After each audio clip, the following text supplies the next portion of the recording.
Salam saudara-saudari dalam nama Tuhan Yesus. Saya sedang membaca satu buku yang sangat menginspirasi bagi saya pribadi. Buku ini Kehidupan Yesus.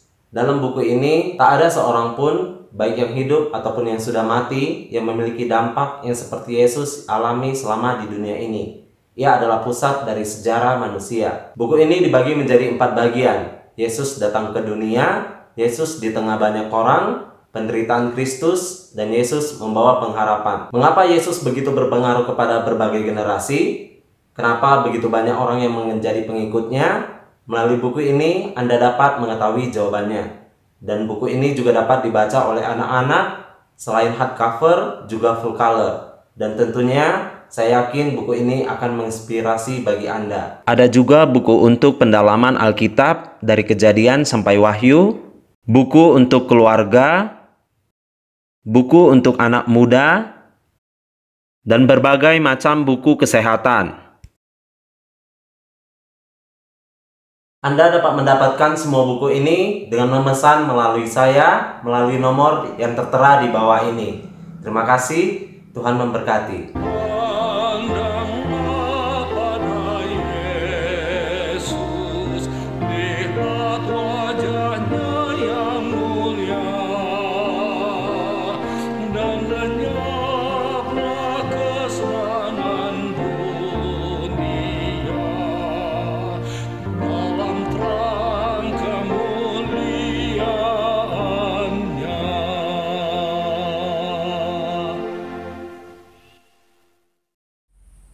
Salam saudara-saudari dalam nama Tuhan Yesus. Berjumpa kembali dengan saya, Maiko Haryono. Jika di video kesaksian yang pertama saya memberikan kesaksian tentang agama saya, pada kesempatan kali ini saya akan memberikan kesaksian mengenai pekerjaan saya yang akan datang, yaitu menjadi seorang pendeta. Namun sebelumnya, sebelum saya menceritakan kesaksian saya, kenapa saya mau menjadi pendeta, saya akan mungkin sedikit menjelaskan tentang kenapa saya dulu pindah-pindah agama. Kami pada saat itu tidak ada bermaksud sama sekali untuk mencoba agama ini, baru mencoba agama ini, lalu kembali ke agama tersebut.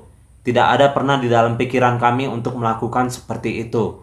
Jadi kalau di kesaksian pertama, seperti yang sudah Anda ketahui, kalau bapak saya itu suku Tionghoa. Jadi bapak saya dulunya beragama Buddha. Ketika hendak menikah dengan ibu saya, bapak saya pindah ke agama Islam. Ketika bapak saya pindah ke agama Islam, tante-tante atau pihak keluarga dari bapak banyak yang tidak setuju kalau bapak pindah ke agama Islam. Saya dilahirkan dari agama Islam, saya juga pernah sekolah khusus Islam. Ketika ibu saya meninggal, saya dan kedua kakak saya ikut dengan keluarga dari pihak bapak. Di situ kami disekolahkan di sekolah khusus Kristen. Kenapa kami disekolahkan di sekolah khusus Kristen? Padahal kami pada saat itu beragama Islam. Di situ karena anak dari tante kami juga sekolah di tempat yang sama. Ketika tante saya pergi merantau ke Tangerang, di situ kami tinggal dengan tante kami yang lainnya yang ada di kota Medan. Pada saat di Medan, kami sekolah di mayoritas yang beragama Buddha. Jadi kenapa kami juga sekolah di situ? Karena anak dari tante kami sekolah di sana. Jadi tante kami menanyakan kepada kami, kalian mau beragama apa? Seandainya beragama ini akan mungkin lebih mudah. Jadi kakak saya yang pada saat itu SMP, sedangkan saya mau naik ke kelas 5 SD, ketika dibilang kalian masuk ke agama Buddha, kami ikut-ikut aja. Kakak saya tidak ada mungkin perlawanan, saya juga mengikuti aja apa yang dikatakan kakak saya.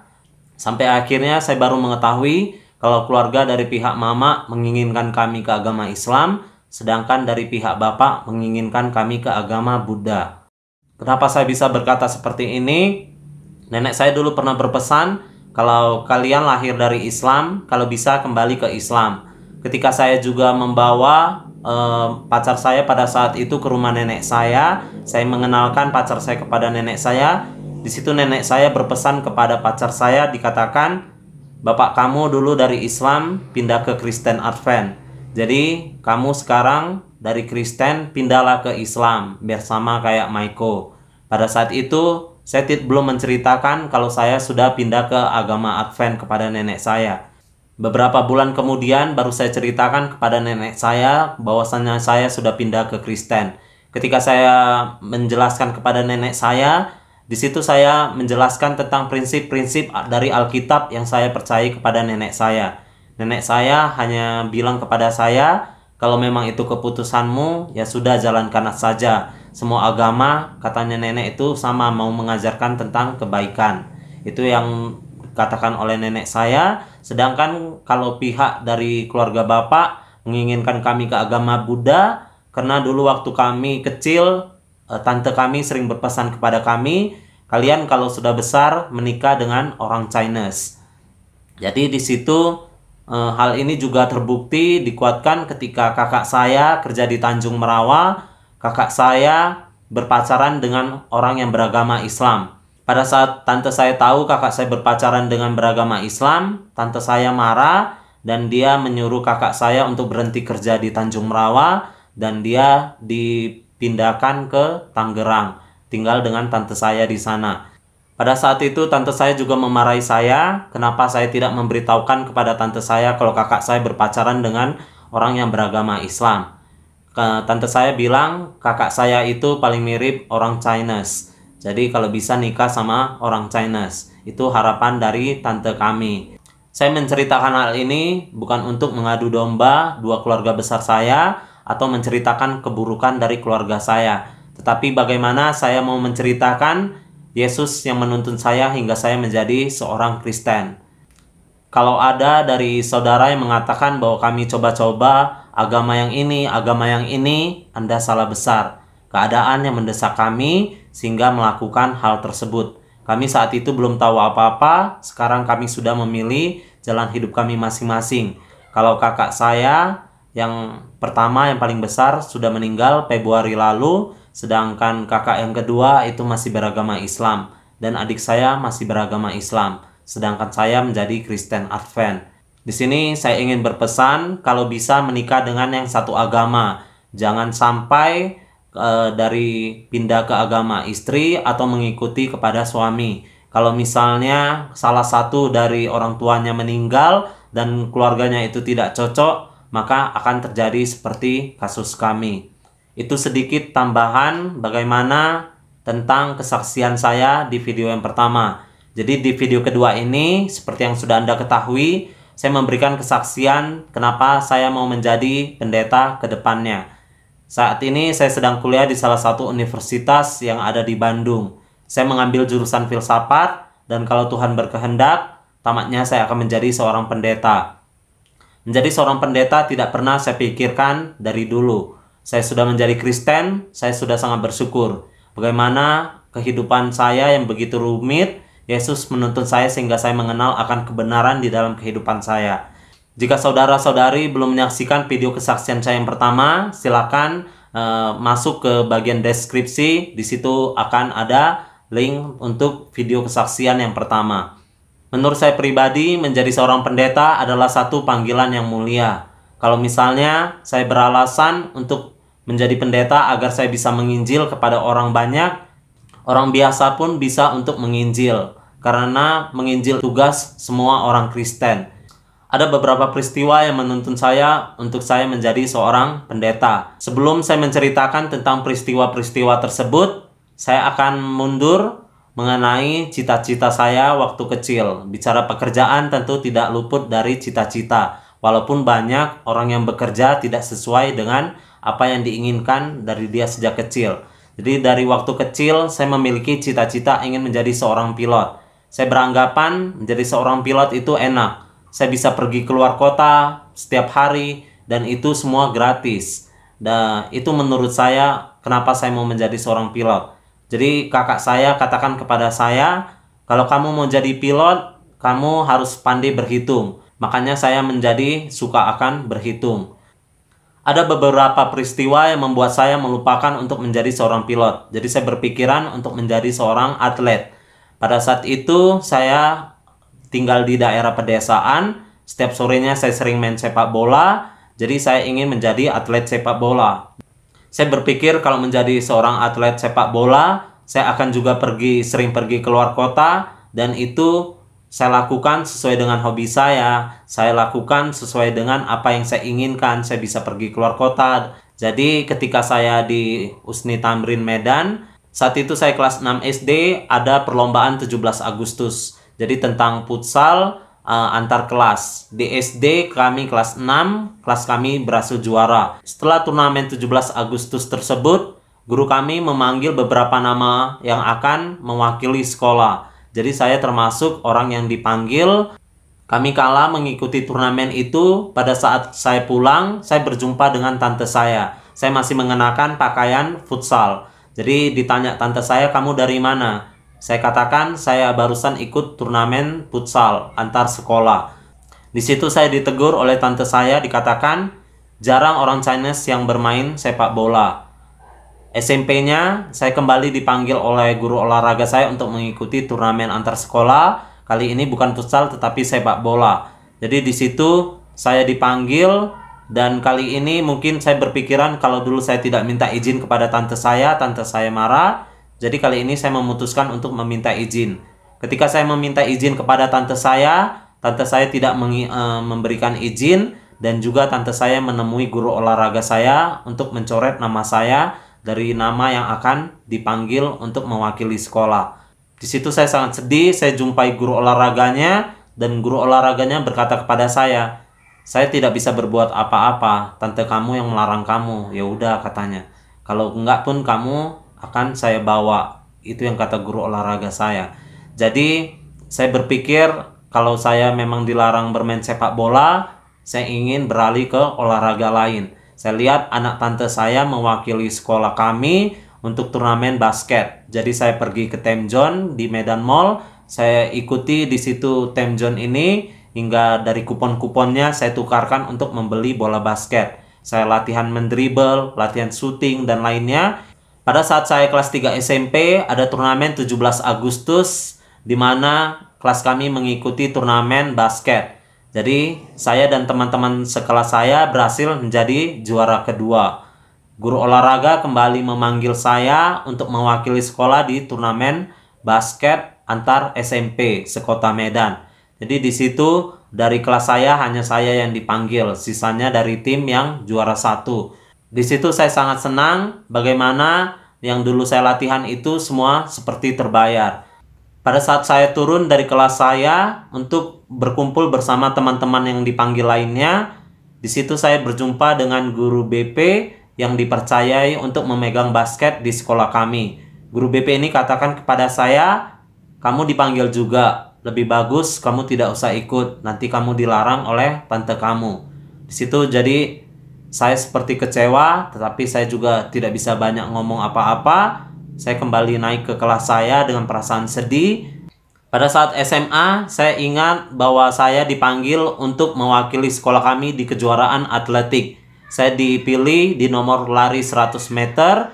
Pada saat kami sudah pergi ke tempat acara perlombaan itu, saya tidak tahu kenapa sekolah kami mengundurkan diri.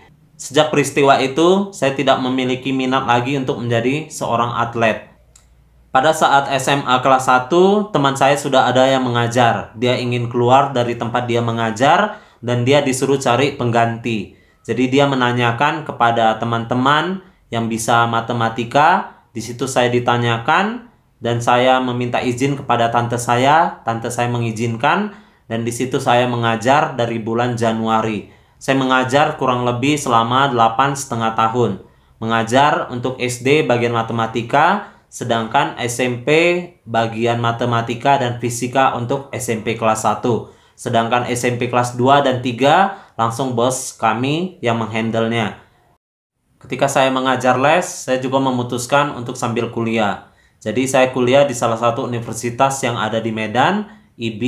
Saya kuliah mengambil jurusan akuntansi. Saya memiliki konsep bahwa kedepannya saya harus menjadi seorang pengusaha. Pada saat kuliah, kami mencoba usaha-usaha kecil. Di situ saya dengan pacar saya, ada opak kukus, kami goreng, lalu diberikan bumbu.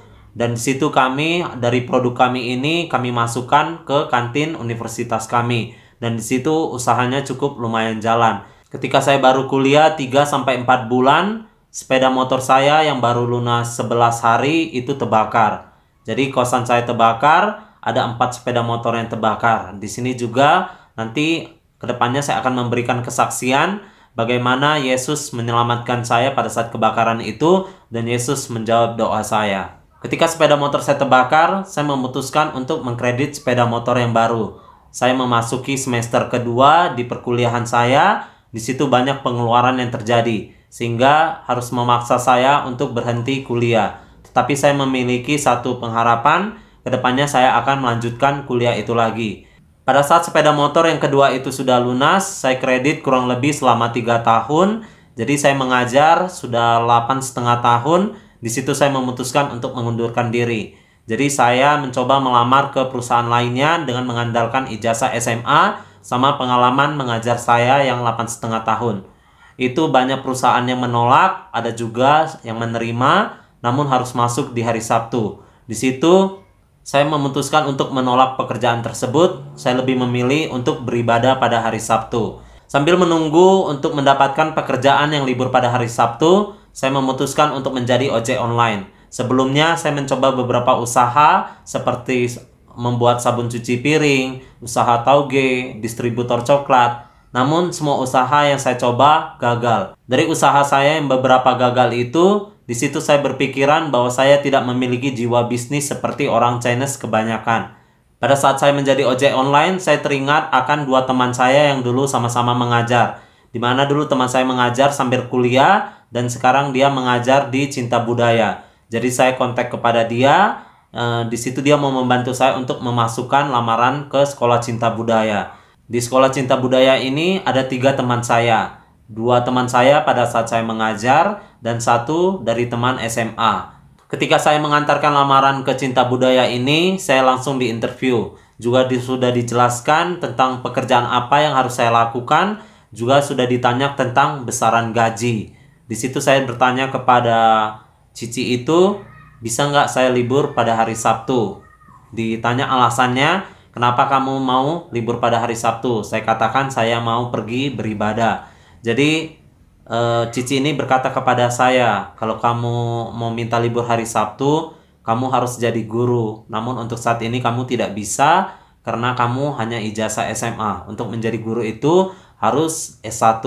Jadi dia katakan, kalau kamu mau kuliah lagi, kamu selesaikan S1, kamu coba taruh lamaran ke sini lagi. Pada saat bulan Desember, saat itu sudah mendekati liburan Natal dan Tahun Baru, ada pendeta dari Jakarta yang pulang ke rumah mertuanya. Mertuanya ini satu jemaat dengan saya. Jadi gereja kami melakukan ibadah seperti biasa, ibadah Rabu malam. Saat itu pendeta ini yang memimpin. Jadi pendeta ini membahas tentang hari Natal. Jadi di situ setelah kami diskusi, saya memberikan masukan atau komentar dari satu buku.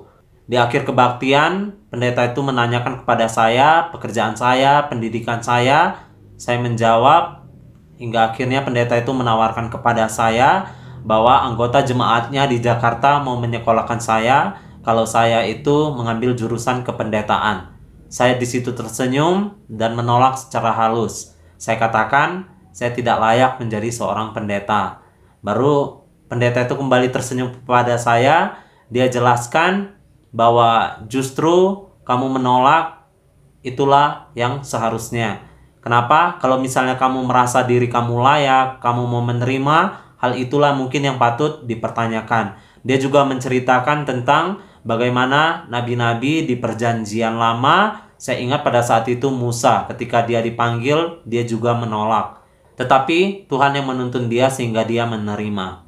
Pendeta ini memberikan nomor teleponnya kepada saya, dan ketua jemaat kami mengatakan bahwa saya harus sering menghubungi pendeta ini, mengingatkan dia akan janjinya. Setelah kejadian malam itu, saya hanya berkomunikasi dengan pendeta ini sebanyak 1 kali, di mana pendeta ini meminta file PDF dari tulisan Roh Nubuat yang ada di handphone saya mengenai komentar yang saya berikan pada saat kejadian Rabu malam itu. Jadi saya tidak ada menanyakan tentang janji dari pendeta ini. Menurut saya pribadi, menjadi seorang pendeta adalah satu panggilan yang mulia. Saya juga dulu pernah berpandangan negatif terhadap pendeta. Namun hal ini salah karena saya berfokus kepada profesi pendeta tersebut, bukan kepada individu. Padahal yang dilakukan itu adalah kesalahan individu. bukan oleh kesalahan secara organisasi, melainkan masih banyak juga pendeta-pendeta yang setia untuk melayani. Jadi saya dibaptis di gereja Advent setelah saya di gereja itu selama 3 tahun lebih. Jadi selama 3 tahun ada beberapa KKR. Setiap KKR pendeta ini selalu menanyakan kepada saya, kamu sudah bisa dibaptis. Saya katakan saya belum bersedia untuk dibaptis, saya masih belajar. Saya berpikir pendeta ini tidak pernah mengajari saya, melawat saya saja sangat jarang. Namun pendeta ini selalu menanyakan kepada saya, kamu kapan mau dibaptis? Jadi di situ saya berpandangan negatif terhadap pendeta ini. Setiap pekerjaan tentu ada target, tapi saya berpikir kenapa pendeta ini selalu berorientasi kepada target, bukan kepada prosesnya. Bukan hanya bertanya kepada saya, tetapi kepada 2 orang yang mengajari saya. Bahkan pacar saya dan ibunya juga ditanyaki dan dibujuk supaya saya untuk dibaptis. Jadi dari hal itu saya berpandangan negatif terhadap pendeta ini.